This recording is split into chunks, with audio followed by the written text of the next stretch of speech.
Delicate subject. Chapter 39. The night in Garrus's arms gave her all she needed to start her day well. Whispers and strokes and melting. Still, it was always difficult to pull away and getting harder to do as time went by. She felt the anticipation of yearning to return to him before his body had left hers. Garrus was turning out to be as addictive as Thane. The talons and teeth of bonding chemistry dug deep into the tender parts of her mind, her heart. She waited until he was fully dressed, as was respectful tradition, and sat down on his lap to have a conversation about future strategy. She left him to his own devices about Palaven. In her triple-checking tradition, she had done her own research. She already knew Palaven was strained and tenuous. Add in the connection of Palaven to C-Sec and the Citadel, and she knew support for her would tear along well-established lines. She told him, "We were military, and then we were pirates, and then we were diplomats. Now we need to appear to be diplomats and military while simultaneously being pirates." His response was silence. "I haven't asked it of you, but I need Archangel, as well as Garrus Vakarian. Not Archangel's name, but the man that earned that reputation, the man that Tim could not identify. I need the face of Garrus Vakarian, and I need to put him at risk with the actions of Archangel." His hand trailed through her hair, curling a long strand through his finger. She told him, "You're better at Pawn Aoife than I am. This may not come as a surprise. The extent, though, that may come as a surprise. When I say my plans are risky, audacious, and ambitious, I'm using the superlative forms of those words. We need all channels we already have, but I need you to recruit the ex-indoctrinated and the disaffected from Turian ranks to join a new infrastructure. I'm thinking of using different figureheads, maybe identities generated by Edie and David. I need you to supervise the Turian campaign. I need an army. I need medical ships, transport ships, fuel resources, research labs, cash resources, insider intelligence. We need to get or build some ships like the Normandy. We need more ships with stealth technology. If Commander Shepard comes out publicly advocating for evacuating city centers, developing an alternative army, cautioning about the Citadel, or flat out demanding that people abandon the Citadel, every move I make will be compared to that standard. Any group that takes action to further those goals will be attributed to me. Diplomatically, I need to keep my cool. As the public face of Shepard, I need to advocate cooperation and rights for all sentient life, attempt to integrate Geth into mainstream acceptance. I need to finance and publicly support clinics. That I can do as a figurehead. You need to keep hammering on Palaven, engaging and cooperating with that agenda. I need rock-solid security and separation between those actions and the fact that we'll be doing a great deal of underhanded deal-making. I've decided the Crucible will remain my undisclosed project. I don't want the name Shepard and Doomsday Weapon to be conflated. I don't want Palaven or Earth or Thessia to contribute to that project and then hold a campaign individually or together as council races to seize control of it. But I do need to recruit individual agents to work on it. I've nearly entirely written off the Solarians as willing to cooperate in anything. They're too twisted up in their own projects to see outside. We already have Geth and Quarians, and now Rex's support. Turns out the Solarians stole some potentially fertile Krogan females from Tuchanka, and I'm gonna go do the pirate thing. Make it look like a Batarian raid absconded with them. I will deliver the Krogan females to Morden and another interested Solarian who will work on reversing the genophage. Only about a third of my life, or less, is going to be straightforward from now on. Another third will be secretive. Another third will be piratical. His only reaction had been to hold still and then tug on her hair after she discussed the Vakarian raid. He finally said, "All right. I wish I had better news. I wish I could say Palaven was behind you. Palaven isn't even behind itself right now." "You can't pass as a Vakarian. You can't go on that raid. I can. Kasumi can. Javik can. He's got the head and the height for it. Kasumi and I can bulk ourselves up and out with projectors. You can't make yourself look smaller or make your legs go the other way, and I've grown fond of your fringe. Don't want you to shear it off." There was more stillness from him, and then a stream of cursing, quite a few of the curses in Turian, things that did not translate, and with the tone of his voice, she probably did not want to know. She reiterated, "Risky, audacious, ambitious." Garrus growled slightly and then said, with an echo of that growl in his words, "You are not going to ask me to go to Palaven or leave your side." It was a statement. She had considered that already, and rejected the idea nearly immediately for personal reasons and then justified it professionally. She reassured him. "No. Some of my more ambitious ideas involved destroying Mass Effect relays. In that case, yes, I had considered that we would have to split up, cover our home planets. Palaven needs you. That covers the audacious part in theory, but in reality, it would devastate our infrastructure without me being certain I've affected Reaper infrastructure at all. The idea of splitting up, Garrus, it's impossible. I understand Thane leaving, though I don't have to like it. It was still my idea. His people are at constant and unique risk of not being able to survive at all. He is saving a measurable percentage of his people.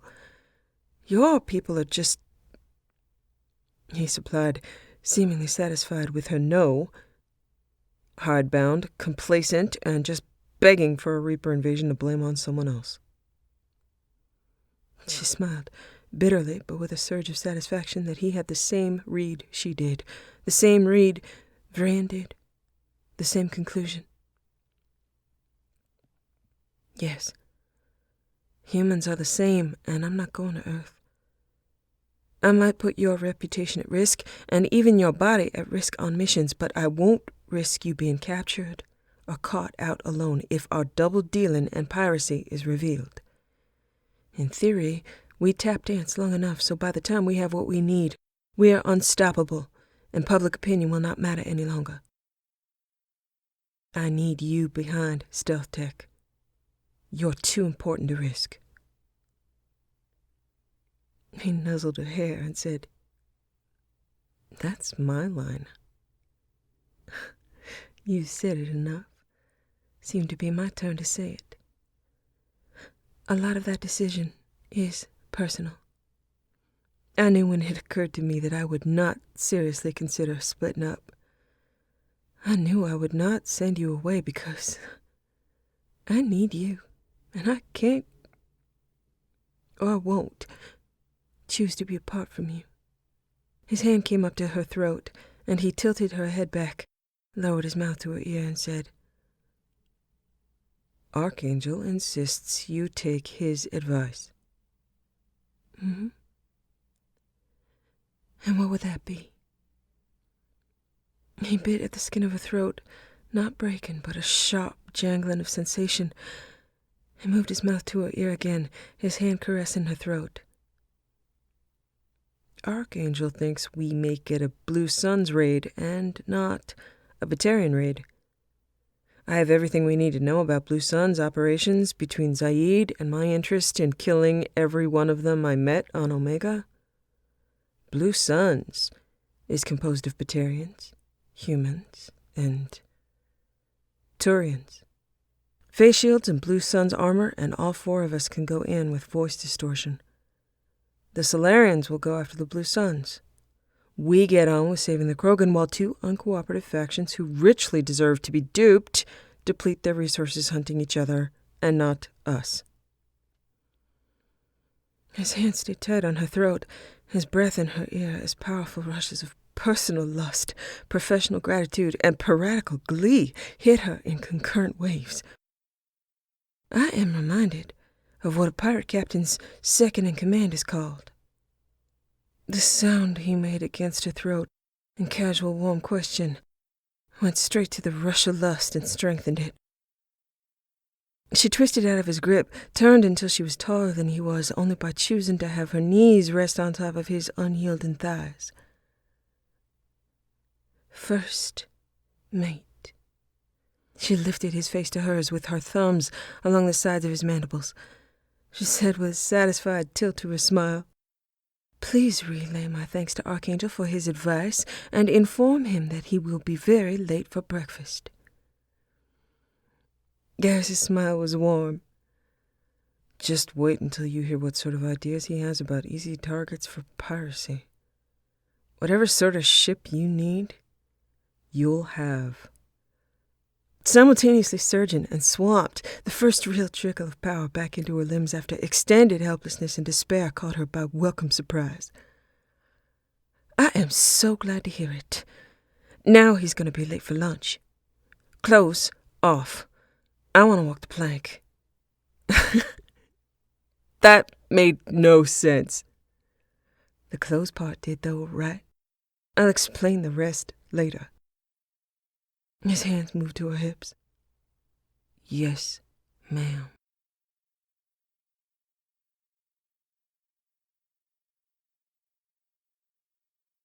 They were late for lunch, but did get some. Now she had to go do the commander thing and check in personally with Javik. Regardless of the implied intimacy and her disinterest in it, she'd overcome stranger personal relationships with her crew.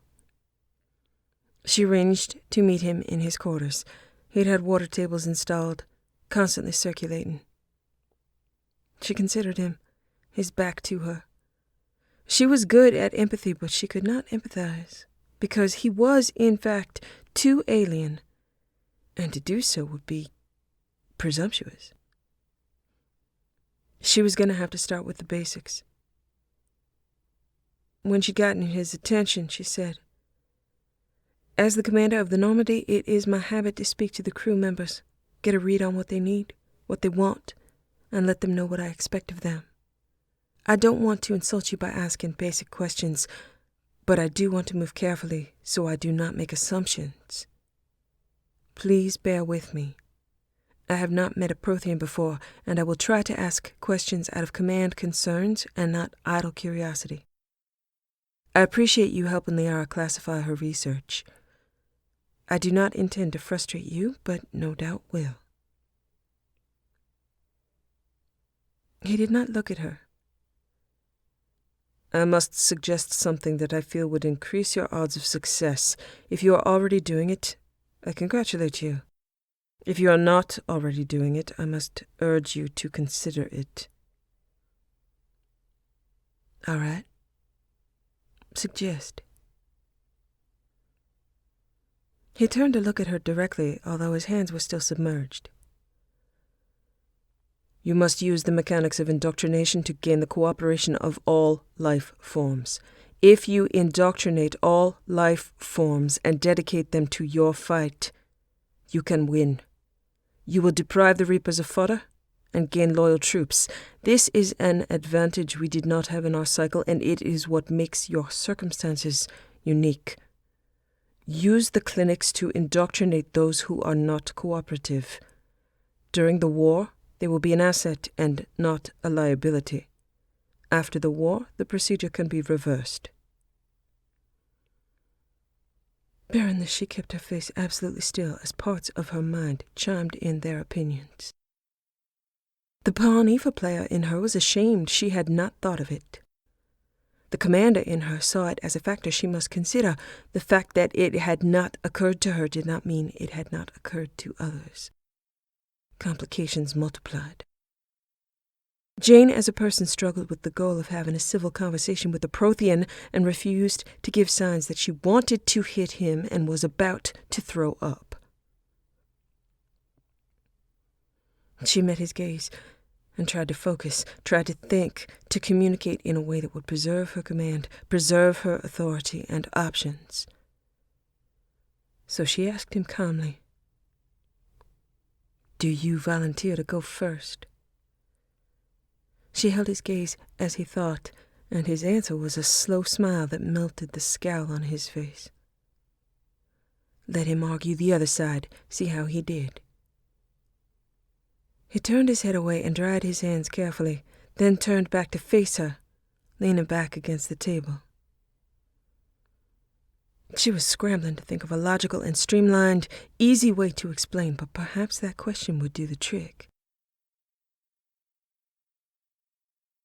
He said, "I should say yes." "You could, with no risk. You likely know I would not drag you from this room and inject you on that basis, but you should be able to back up why you would say yes to someone whose," she did not want to say mind, "physiology you have not read, who would be willing to embrace indoctrination to eliminate argument. Why are Turians or Solarians or Asari not leading in this fight? They think they are. That has been part of the problem all along. They think they are.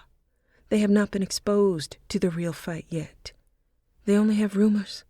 Some have chosen to not see because it is more convenient. Some have chosen not to see because they are cowards. They are both forms of cowardice." "Not necessarily. I've met enough people to know they all contain different levels of courage and intelligence.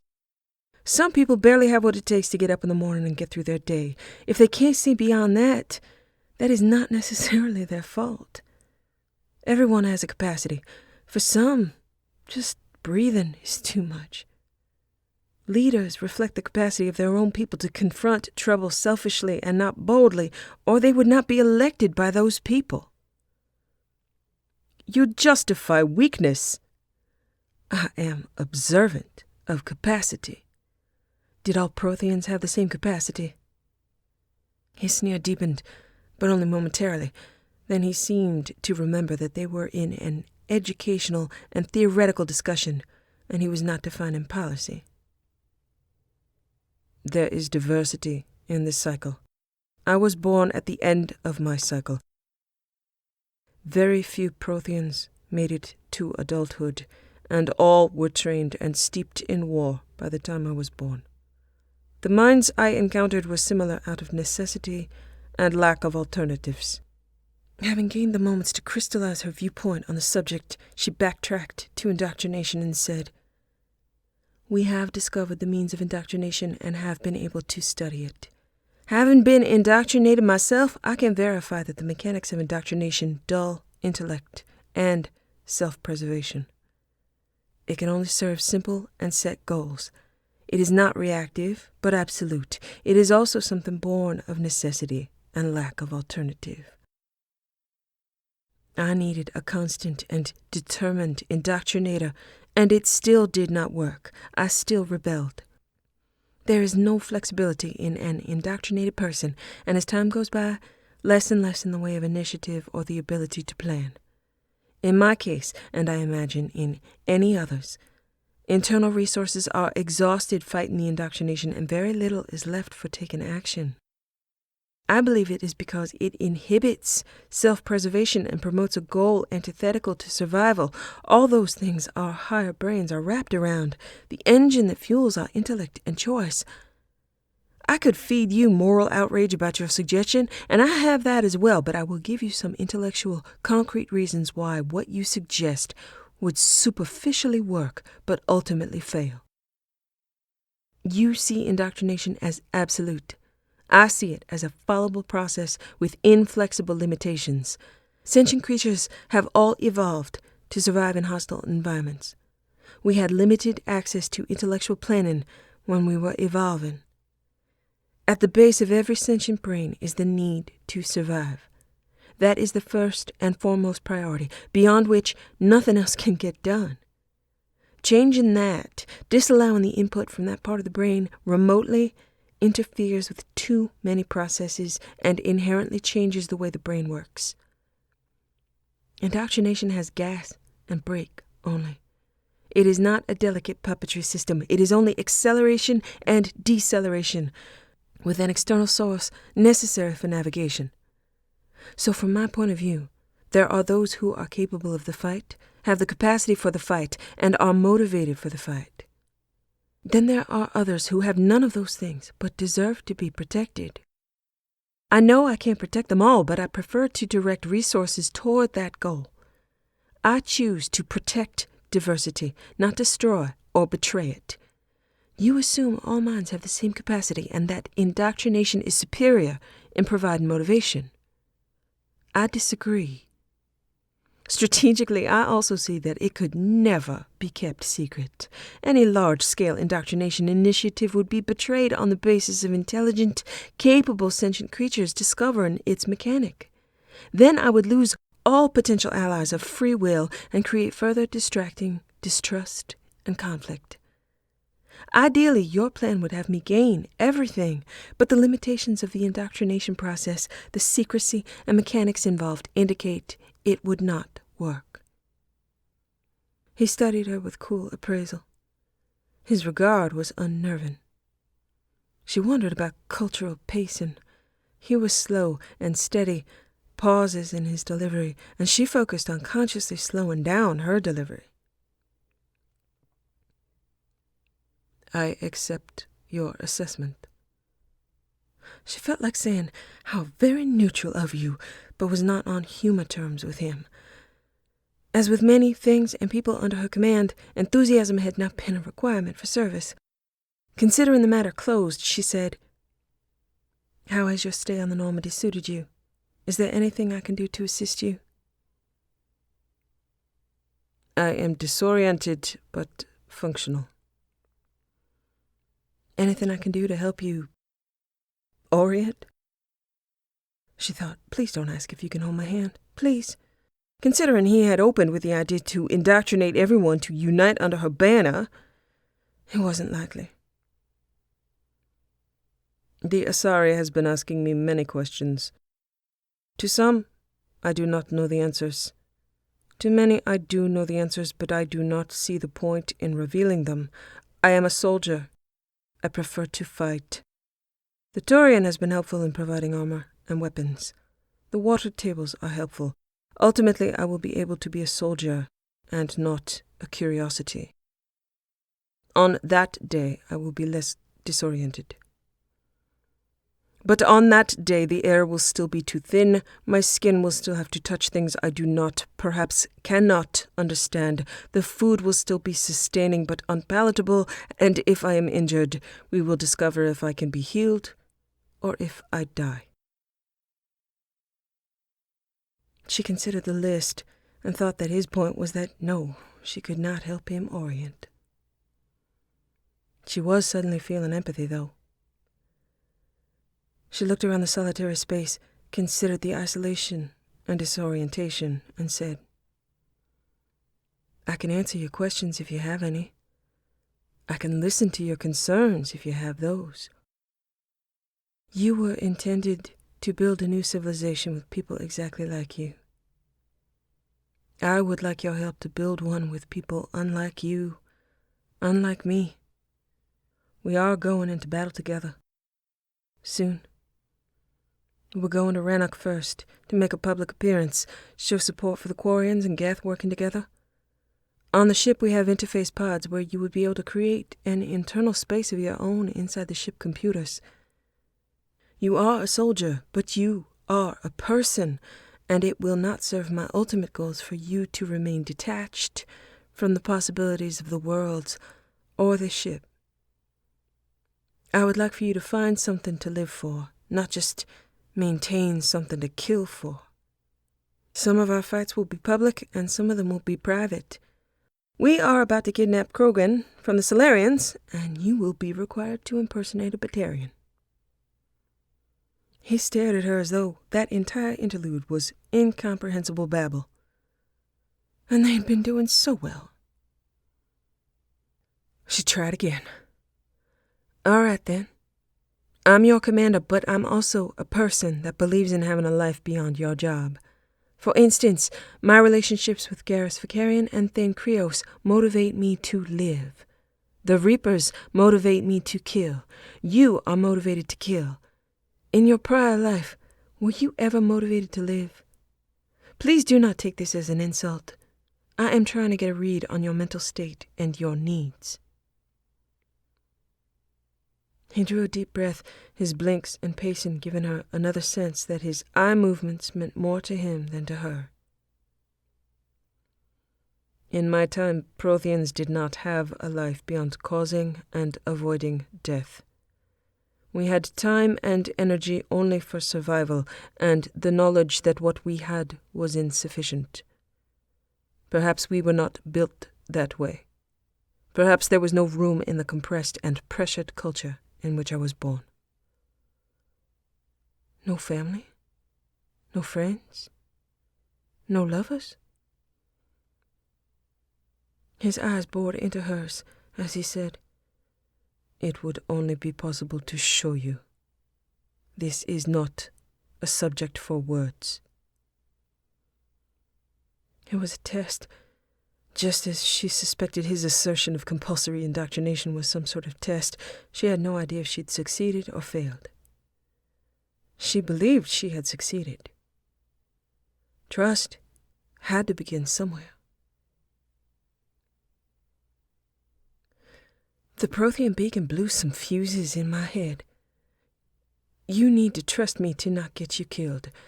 I need to trust you to allow me to walk out of this room with my senses intact. Jane, I trust you to get me killed. The bottom dropped out of her gut, and that statement soaked in, cold and final, reminiscent of Thane's willingness to take poisoned food from her hand. She was not about to be a coward or ignore that statement or its ramifications. She held out her hand. She had not worn gloves or gauntlets, and she was not going to stigmatize his ability. She came here seeking information and coordination, and he had it. He stepped forward, and the hand he had spent much of his day clearing of disorientation reached voluntarily for hers. Disorientation of a different sort spread through her. Direct assimilation was not like a sorry mind joining, which was more of a blending. This was direct download, information there in what felt like instantaneous transfer. Part of her difficulty with the Prothean beacon was that it had been built for a Prothean to play through from beginning to end. As a human, she did not have a player, only a very few index images, context, stripped. The cipher had only partially unlocked available information, in essence allowing more images. Javik gave her the depth and breadth of how to comprehend the images and also the intent. Layers and layers of information. She suddenly knew things about Protheans, things about Javik, highlighted and guided. He covered her questions with events from his life. Before Javik's time, female Protheans had been integrated entirely with male Protheans, served together, had a pair-bond culture. By Javik's birth, family did not exist except as a memory. War and Reapers had turned gender into commodity and categorization of utility.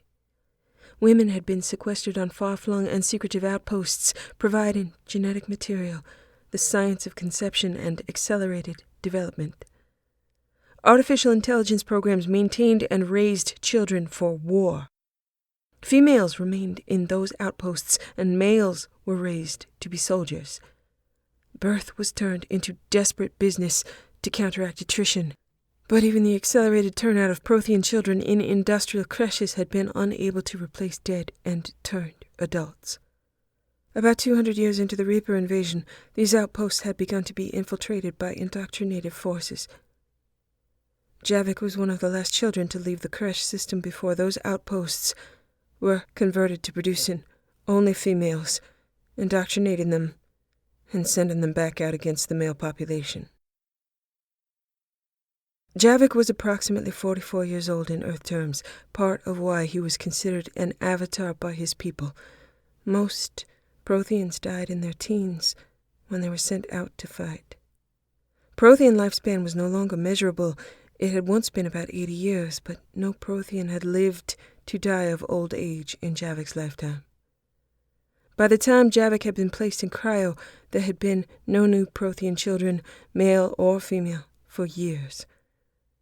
Javik had never seen or touched an unindoctrinated female of his own species. He had killed innumerable indoctrinated ones.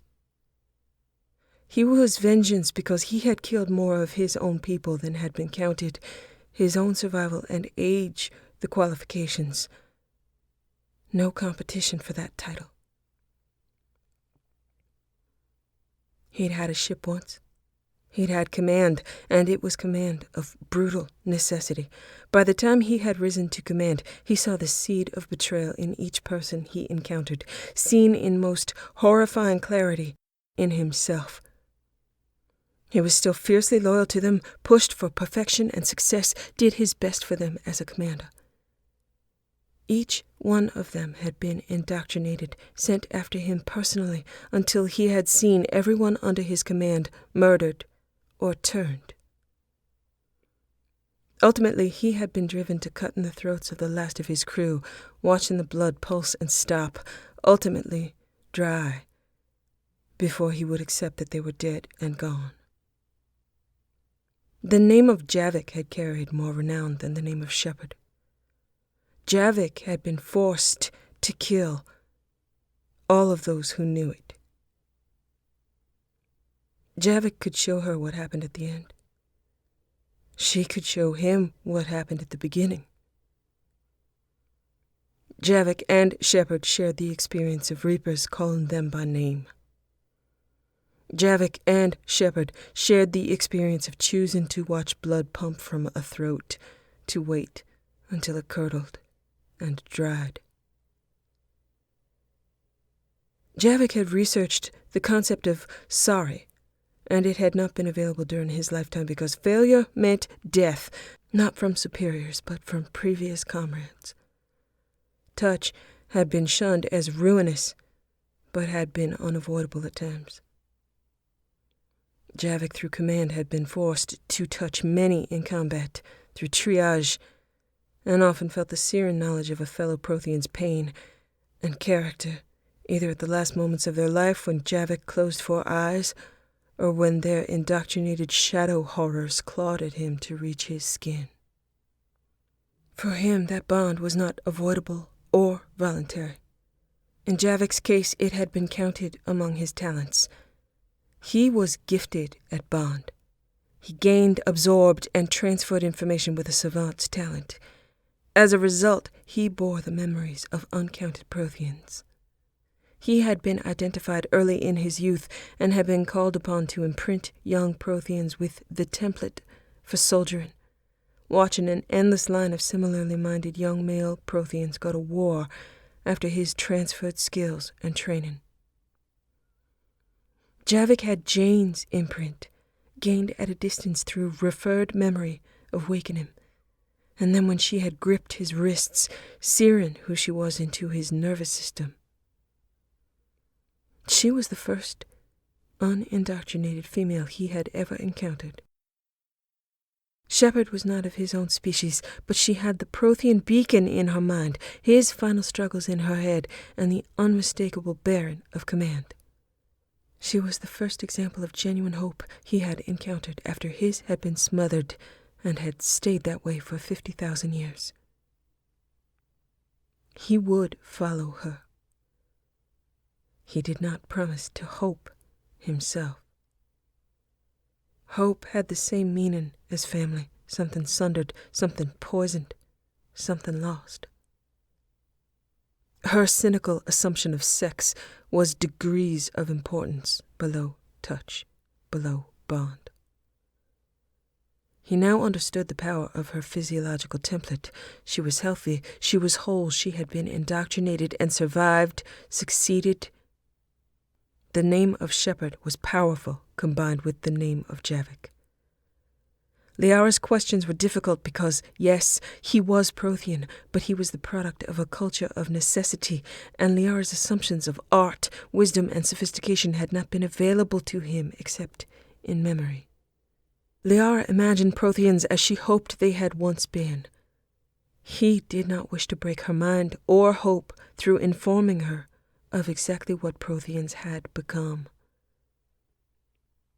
With Shepard's guidance, he would attempt to tolerate hope and aspiration without considering them fatal wastes of time.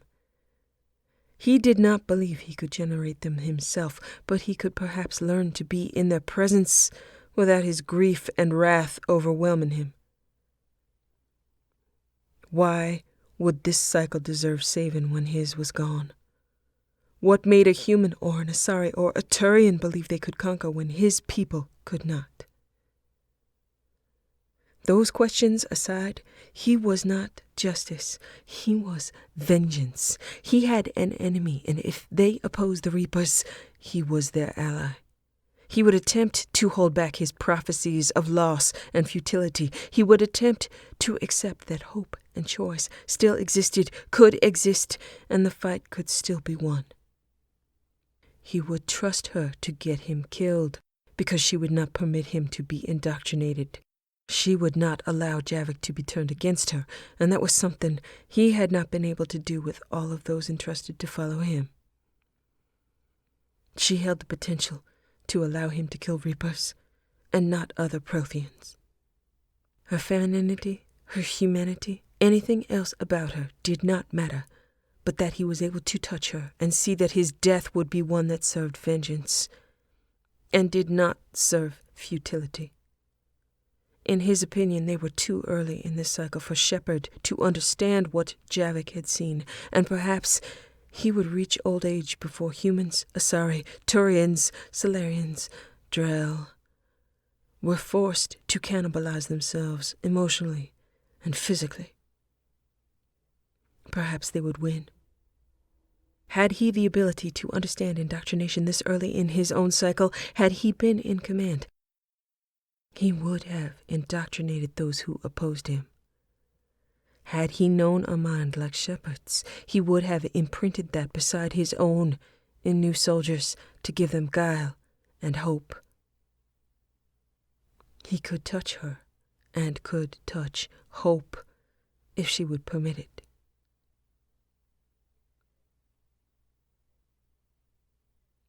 She could not answer him. It did not work that way. She had no internal mouth to speak. She could play but not record her own messages. She felt only the shape, but not the whole of his despair. He would not give that to her, but trusted her to infer the extent and the twisting, sundering gravity that dictated the shape of his mind. He withdrew his hand, and she felt profoundly lonely. It was almost an objective experience, like feeling warmth withdraw into precipitous cold. She had answers to questions. He desired not answers, but actions.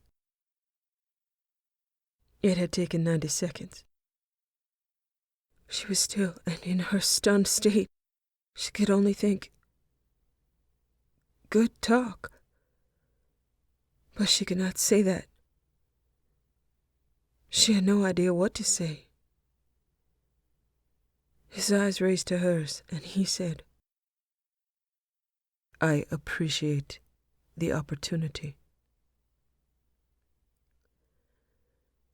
She felt the humility she had induced in herself when she began her incarceration under Yalis, when she had compared her trials to Farron, to Garrus, to Thane, her torments measured in 4 days, and ultimately 7 weeks, next to years of the suffering of her heroes. Even Thane had 6 years of family.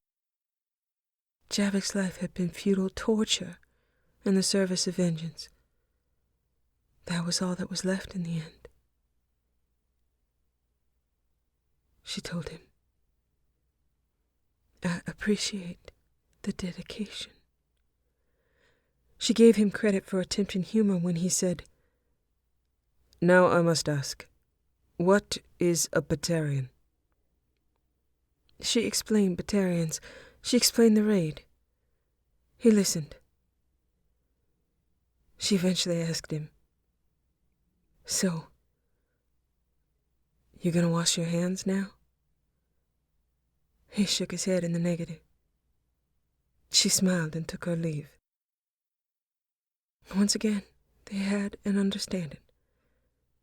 He understood her, and she'd seen everything he stood for. And they were both inspired and humbled.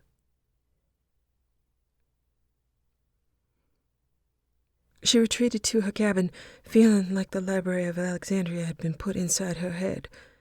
She now had the understanding and mechanics of Prothean memory. And she could control the input from the beacon. That would have been very helpful 3 years ago. Javik had given a great deal to her. Prothean tactics, understanding of his abilities, much of his life. She assumed that amount of information was given to compensate for the amount of information that had been involuntarily taken. She knew he would be a superlative squad mate. She felt safer with him on the ship for the first time instead of feeling a massive vulnerability. She knew she could, in fact, ask him to gain information through touch, and she would be willing to touch him again. She lost track of time. She barely noticed Garrus when he came in, carrying a disc of some sort. Her smile was gentle as he bent to her for a kiss. He said with his own smile, "Is that smile for me or for a good day?" She shrugged and said, "It can be both. I touched Javik." "Really? What's the occasion?" She got distracted and pointed at the disc in his hands. "You first. What's that?" He shook his head and said, "No way. Priority already determined." He hid it behind his back.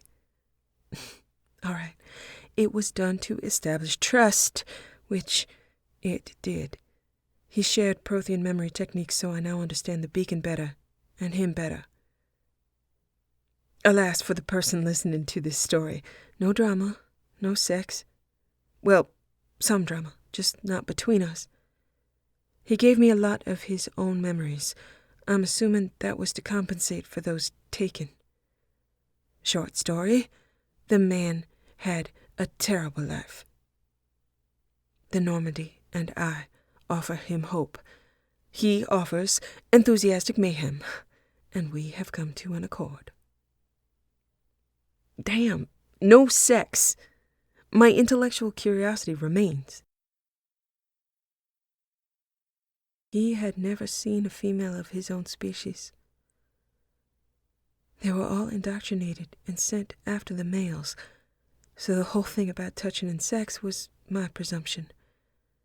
Turns out he has much more basic needs, like not being indoctrinated. Garrus's brow plates wavered, then drew together. Okay. Yes, we can do that, the not indoctrinated thing. You okay? I'm okay. He's okay. Extra special determined to kill Reapers together. He trailed fingers through her hair and said, Good. He brought out the disc from behind his back and said, Present for you. She raised a brow. What's the occasion? 1 year anniversary of you promising to not give stupid orders. She thought about the independent contractor conversation and the room on Ilium, Thane's hands in her hair and Garrus's mouth on hers. It looked like it was wrapped in foil. She raised a brow. Just open it. She tore the thick paper with foil ornamentation, and inside was chocolate in the shape of an old-fashioned round clock with hands frozen on midnight or noon. Human customs are very strange. 1st year anniversary is apparently paper or clocks, but I figured you like chocolate, so I got you a chocolate clock covered in paper, just to cover all the bases. She took a bite, closed her eyes in appreciation of the flavor, and said, "I love it, but I didn't get you anything." He rolled his eyes. "You never get me anything. I'm used to it." She took another bite. He smiled at her. "You didn't give me stupid orders." "That, and a year of my life, and yours, you gave to me. So I got you a stupid candy bar." She carefully put down the stupid candy bar and grabbed Garrus by the cowl and pulled him down for a memory-layered kiss.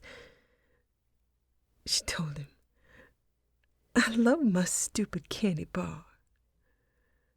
She counted her myriad blessings as his arms came around her, lifted her to his body, and fit them together.